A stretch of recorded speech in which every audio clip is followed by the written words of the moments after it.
Casa Cornelia, a great sign of hope, a hope especially to children that are alone, frightened, and filled with great, great hopelessness.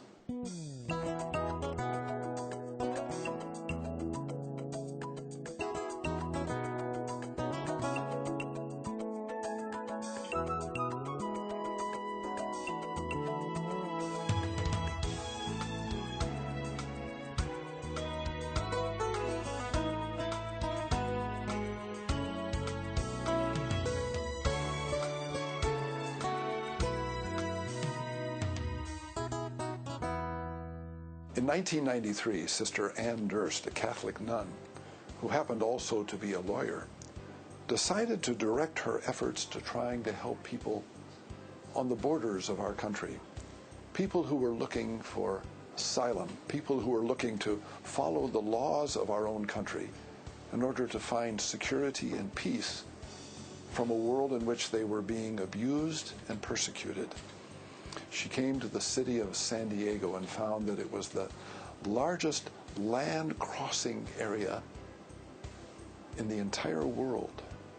And she started to gather men and women, especially young men and women, using their talents in law to open up the great gift that we have here in the United States of America of a very caring legal system for many immigrants.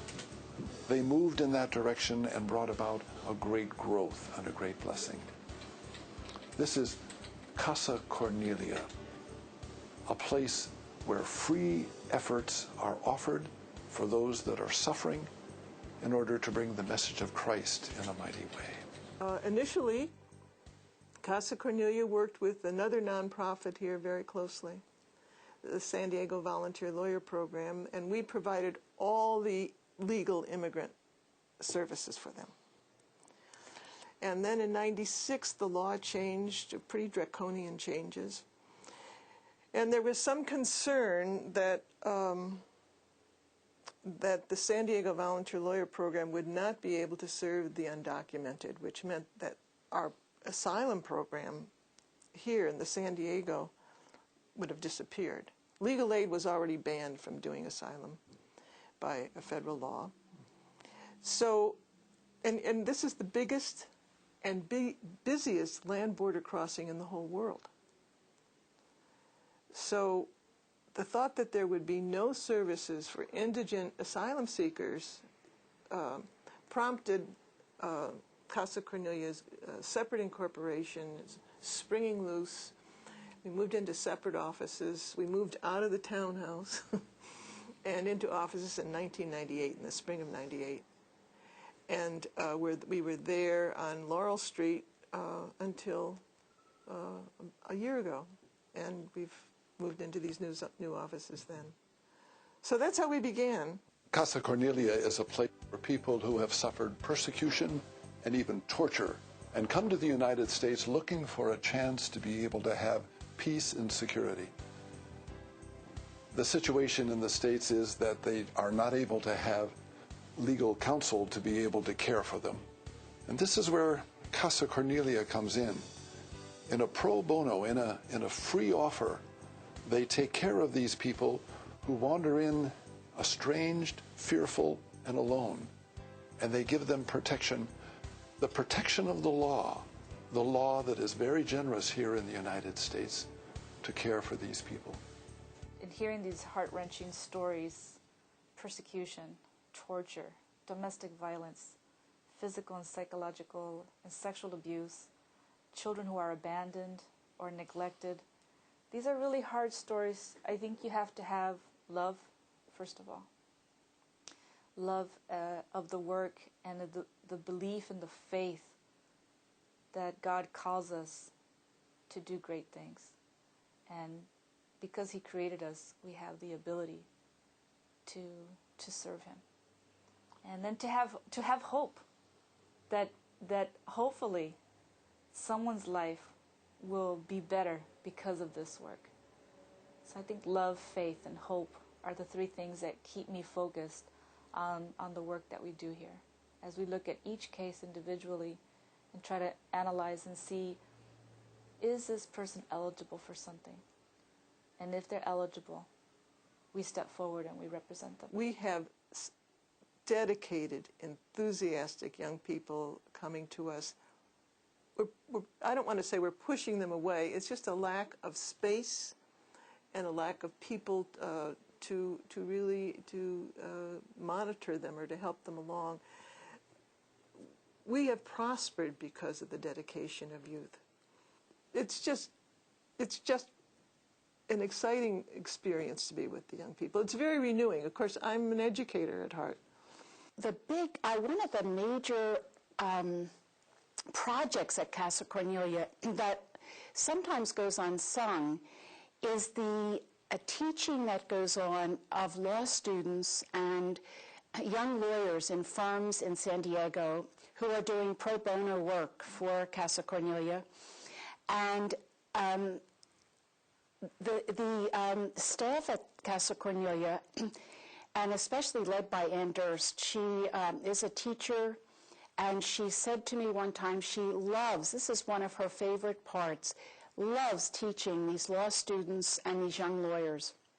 I first came to Casa Cornelia on purpose. I was in San Jose, California. I said, I want an organization exactly like Casa Cornelia, doing asylum work for free with detained people in the community. And I came down here and I started this job right out of law school. So for me, it wasn't, oh, now I've gone to a law firm and earned a whole bunch of money, now let me go to Casa Cornelia. It was pay back the community. No, it was immediately, I know in my heart this is what I need to do.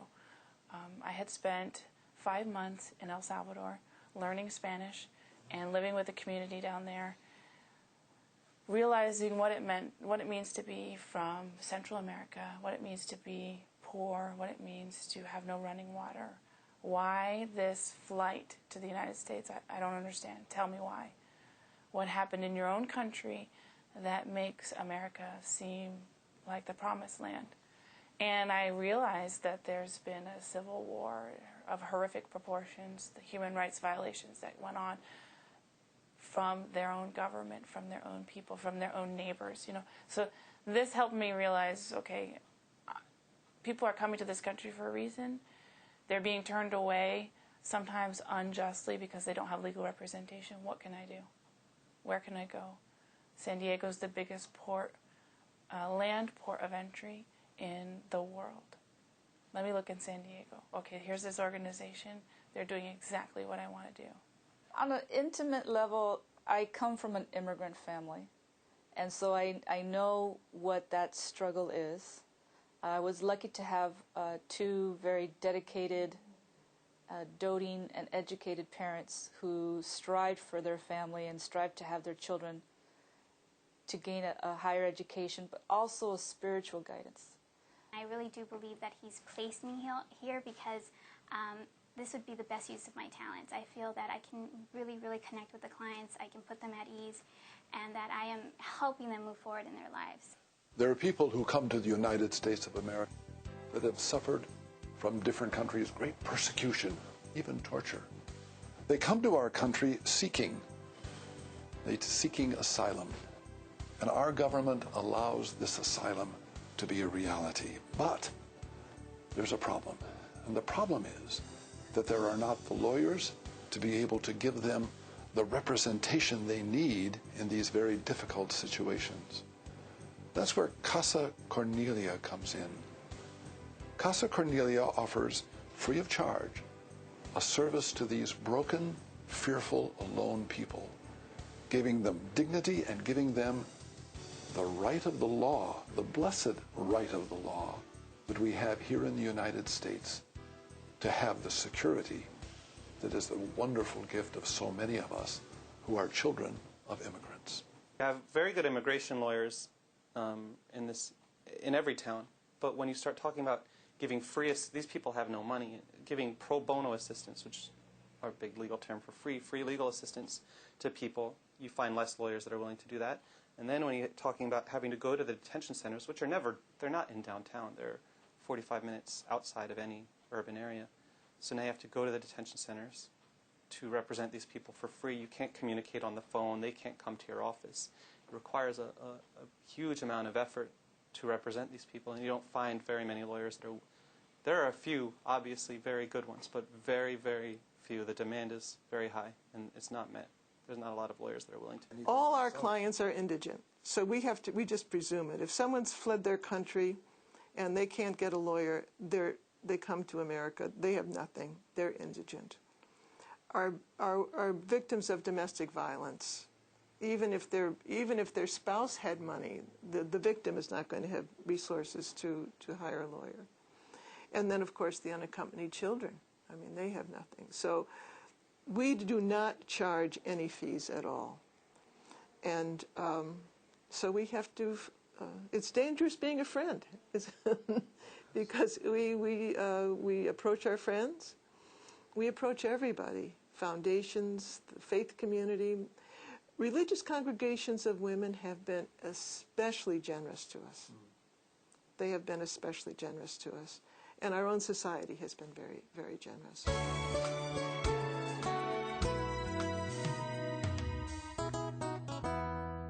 Thank you so very much for being willing to be part of the mighty 800 family of supporters of this television ministry. I've come to you in the past and told you we need that support. We need 800 people who are willing to give us a donation every month to allow us to overcome the big costs of producing the program, getting it up on the satellite, and getting it into your home to bring blessings. I'm happy to say that as we started out with 418, now the number has moved to 505. Thank you so very much for being willing to become part of this experience of preaching the gospel. You are a vital part of this.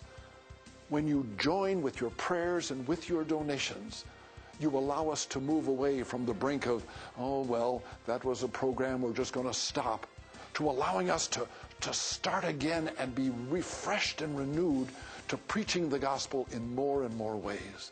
Now, I know that as I come to you asking for financial support, this is a tough financial time in our country. But still, I've got to believe that preaching the good news of Christ through this powerful medium in which we come to hundreds of thousands of people, that this medium can allow the good news of Christ to change lives, and that's worth all the sacrifices that you want to make. Please, make sure that you're part of this family of the mighty 800. We need 295 more people. Would you please, if you're not part of the mighty 800 already, would you join and become someone that we can eliminate that number and have 800 people allowing the good news of Christ to be preached powerfully on television?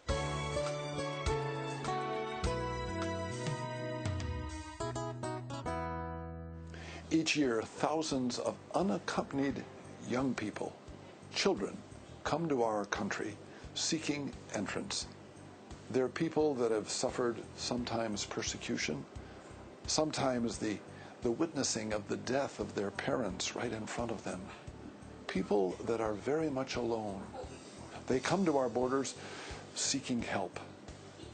And right away, they're put in detention centers, trying to figure out in that situation where they are and what the situation of their life is. This is where Casa Cornelia comes in. The people of Casa Cornelia come and offer the legal assistance and the opening of the doors of the laws of the United States to allow these young children to find protection, to find assurance that God is with them, and to open up the doors to perhaps living, somewhat of a more normal life than the terrible refugee system in which they've been living. Casa Cornelia, a great sign of hope, a hope especially to children that are alone, frightened, and filled with great, great hopelessness. Casa Cornelia is not inventing the law. We're not putting people into a place where they don't belong. We are fulfilling our obligation underneath the law in asylum, and underneath the Violence Against Women Act, under the U visa, under Special Immigrant Juvenile Status. We are evaluating every single client, seeing if they fit underneath the law. The law is made for a purpose. These people don't know the law. We are their interpreters. We are their advocates. We help them find where they fit under the law and how they can stay here in the United States. Say about 100, 150 hours on each case, because we're evaluating, we're meeting with the children. And children are not adults. I can't have them come in and say, so tell me. I have toys on my desk that they play with, that especially the abused children, they take a long time to warm up to me. It's good, I think, that I'm a woman, that they see that I am compassionate and caring about them. And most of the children are from El Salvador, so that's very nice for me too, so that I can say, hey, well, I've been there. I've been close to where you live. I understand where you're coming from. Or if they're from Guatemala, Honduras, I've also been to your country. I understand a little bit. Tell me what it's like. What does your mom do? What does your dad do? Do they live in the country? Do you have a television? Do you know, what's your favorite sport? You know, that kind of thing. So to have a little bit of familiarity with these countries is good. We do, however, have some children from South America, some Chinese children. We actually had a Somalian child. So we do have children from all over, and it's amazing to me how they get here. Absolutely amazing. Each year, thousands of unaccompanied young people come, strangers, alone and frightened, to our borders, seeking protection, running away sometimes from deep persecution, even abuse, and they're looking for help from our country. Every day, I'm astounded by the cases that I see. We have a variety of cases from around the world, and the abuses that go on throughout the world astound me on a daily basis. Saying it's such tragedies, and there's so much hatred in other parts of the world, and it really motivates me to do everything that I can to assist these people, because this is their lives on the line, and it's clearly of such importance. And I'm just really honored that I have the opportunity on a daily basis to assist these people with their immigration cases. The immigration law and the way that things working in our society now, these people fall into a category that I think the general public doesn't want to see, and the government makes it difficult for these people to gain relief. It's difficult in that way. It's also more difficult in that you have to hear these stories over and over again, and sometimes you hear some horrible stories of people fleeing persecution, have suffered terribly, and I can't do anything to fix what's happened to them. I just kind of am one step in their journey, and I just hope to give them a positive step so that they can recover from what they've been through. Exactly, fleeing persecution in their home country. On account, there are 5 different criteria. It's race, religion, nationality, political opinion, or membership in a particular social group. So it's people who are fleeing the persecution on one of those bases. Those are the people that we're assisting. This country is very much founded on immigrant ideals. These are people the people that we help here specifically are people that are fleeing harm, and they're coming to this country seeking its protection. They're not coming here to take away jobs. They're just coming here for a life that of safety that they couldn't have back home. There are women and children in our country that are being abused by husbands who are citizens.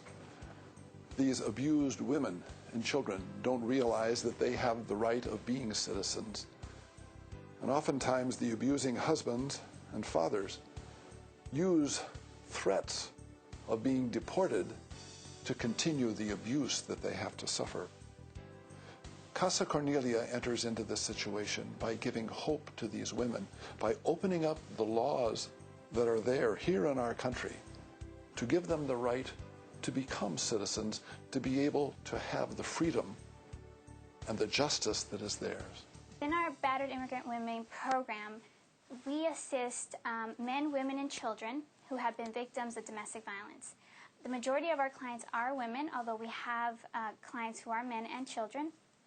And you have to realize that what we help them is under the Violence Against Women Act. And this is a law that was passed by Congress to help these individuals. So these are people who are here, they don't have their legal status yet, but they're married to either a U.S. citizen or a lawful permanent resident.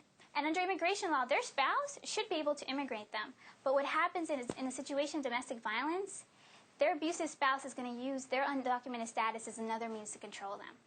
So there could be an incident where she gets beaten up and he'll say, well, if you call the police, you can't dare call the police because you're here illegally. They're going to deport you. Not only are they going to deport you, I'm going to keep the children. I'm a U.S. citizen. I have all the rights. You don't have anything.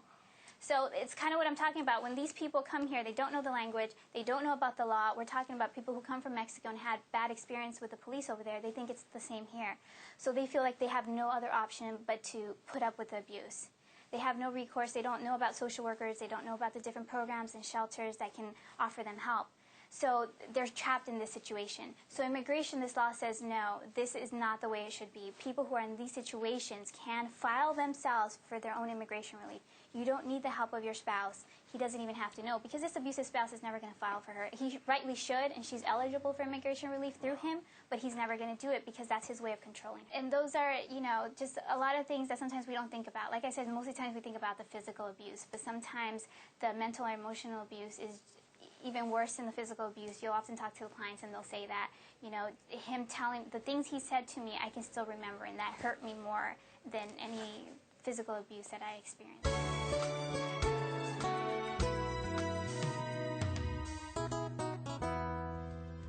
Thank you so very much for being part of this television ministry, for watching.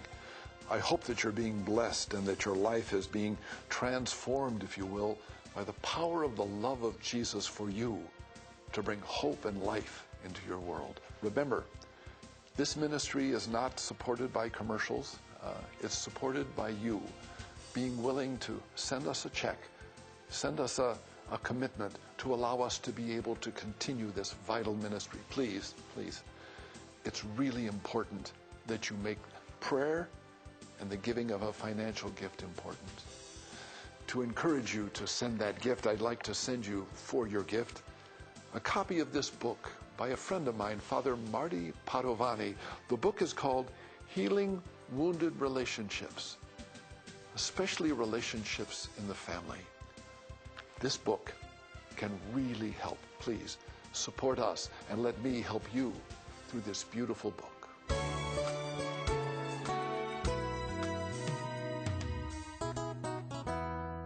Casa Cornelia enters into the heart as a true Christian experience of people that are broken and alone, and giving them a place of honor and a place of security in our beautiful country. I have always been a church member. My grandfather was a minister with the United Church of Canada, and he was very focused on a pilgrimage. He had an idea of we're all pilgrims, we have our purpose and our path to go, here's how you go. He was a very difficult person to show what you were doing in your life and how your life was moving towards that purpose. So when I decided to go into immigration law, when I decided to go to El Salvador, when I decided to do all these things in my life, it was with this purpose of I want to show my grandfather that I am doing something with my life and moving forward in Christ's vision of what is right for me and what is right for the world. So for me, it always has been kind of, how can I show him I'm doing what I've been called to do to serve the Lord. And I've realized that now my job, and that was my purpose, my job has to be that, because I can go in my everyday life and do nice things for people. But if I'm not working towards something, and working towards something that is truly a calling from God to do, then I'm not going to be happy. We are a faith community, and we are Christocentric. And I think my roots in that come from my experiences in studying theology at Marquette. I did graduate work there. And I can remember very clearly the great sacramental theologian Bernard Cook. And I remember him saying something about, in A Course in Redemption, how the law is intrinsically redemptive because it liberates us. It puts orders and frees us to be more human. So I see the work that we do here is a full participation in the Paschal mystery. And we enter into the dark side of things, and we recede into that moment of trying to put some order into that chaos, and we rise in that. And so that's at the heart of it. I mean, we have clearly, as you can tell from our art here, a center on the whole image of the biblical image, and certainly the flight into Egypt of the refugee. But I think at the deepest theological level, it's uniting with the person of Jesus into that great Paschal mystery with all this suffering, and doing what we can to bring some entering into that, and bringing the law, ordering that into new life. And I think that's at the level that I identify. For me, it's about that compassion. I've always been driven by this compassion for others, and I know that I know where that comes from, and I know that Jesus had similar compassion, and that is why he is such a adored figure. And I think if we maintain that level of compassion for our clients, then, and wherever we can draw it from, then we're doing our clients a service, and we'll continue to do good work. You know, we're just a little gesture in a sea of misery. We're just a gesture. I mean, on the one hand, I said, you know, the good news, we have got a good news and bad news about Casa Cornelia. The good news is we're the only law firm here in San Diego doing this work. And the bad news is we're the only law firm here. Casa Cornelia, a true expression of the message of Jesus.